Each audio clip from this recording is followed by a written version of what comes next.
对疫情以来这几年，这旅宿业拢化欠工，根据着这关公司去年的统计，大约是欠8000人，其中以房务清洁人员欠上济。行政院长杜英台北讲过，要引进技工，对这旅宿业者是真赞同，但是劳工团体却是强烈抗议，讲薪水上低才会造成欠工上届根本的问题。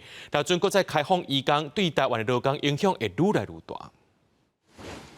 旅宿业这几年拢在发欠工，尤其房务清洁人员上介欠。行政院长杜英台23号表示，为着要解决产业的人力需求，打算要引进移工来投入发展国家建设，也各有观光业。事实上，去年8月，劳动部都有开放旅宿业者，会当聘用交外生含外籍的实习学生。不过，旅宿业工会表示，真侪学生有的毕业就离开台湾，因认为若是有要开放移工入来，希望会当是长期稳定的人力。因为即摆少年人袂爱来做这种服务的工作，有些观光旅馆有请迄个侨外生跟外籍生、外籍的实习生来到沙港。不过这唔是长久之计啦，因为因来嘛是一年一档、两档，就要转去啊。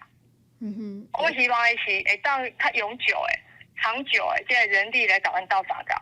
针对政府打算要开放移工来解决旅宿业欠工的问题，有劳工团体强烈抗议，认为无应该批评台湾少年家食好做勤苦。劳团指出，服务业的人数占台湾劳工约6成，薪水普遍拢上低，这才是造成欠工上根本的问题。劳团认为，若准开放移工入来，会对台湾劳工的工作机会、薪水结构等等造成真大冲击。台湾人的这工作的这机会变较少。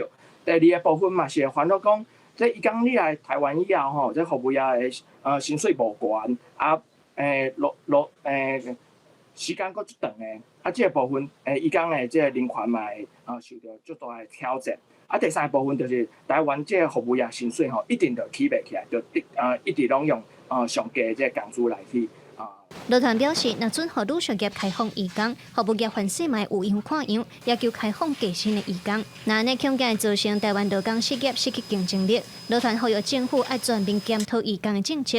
因为劳动部是回应讲，伫咧开放跨国劳动力的议题，未针对单一产业来开放移工。目前也搁咧含主管部会来评估当中。劳动部表示，会坚持优先照顾台湾劳工权益的原则。